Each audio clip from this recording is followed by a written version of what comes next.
পৃথিবীতে সবচাইতে শ্রেষ্ঠতম দোয়ার স্থান হলো মা বাবা। ওই মা বাবা যদি হাত পাতে আরশ পর্যন্ত পৌঁছে যায়, ওই মা বাবা যদি বদদুয়া করে, পৃথিবীর সব তীর সব টার্গেট মিস হতে পারে, কিন্তু মা বাবার বদদুয়া কখনো মিস হয় না, কখনো মিস হয় না। আর সন্তান মা বাবার জন্য যখন দোয়া করে, পৃথিবীর কোনো হুজুর, পৃথিবীর কোনো বুজুর্গ ব্যক্তির দোয়া কবুলের ব্যাপারে সন্দেহ থাকতে পারে, কিন্তু সন্তান যখন মা বাবার জন্য দোয়া করে, এই দোয়া আল্লাহ ফেলে দেয় না। সুবহানাল্লাহ। কারণ মা বাবার এই দোয়াটা শিখিয়ে দিয়েছেন স্বয়ং আল্লাহ সুবহানাহু ওয়া তাআলা, রব্বির হামহুমা কামা রব্বায়ানি সাগীরা।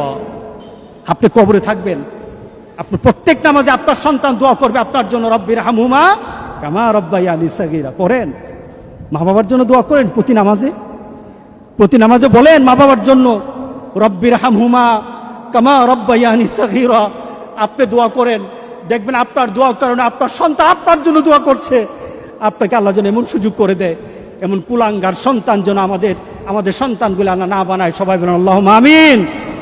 আপনার দালান, আপনার বাড়ি, আপনার সম্পদ, আপনার ব্যবসা, আপনার পৃথিবীর প্রতিপত্তি যত কিছু আছে, সব আপনি দুনিয়াতে ফেলেই চলে যেতে হবে, কিন্তু সন্তান কিন্তু আপনাকে ছেড়ে দিবে না। সন্তান আপনাকে ছেড়ে দিবে না।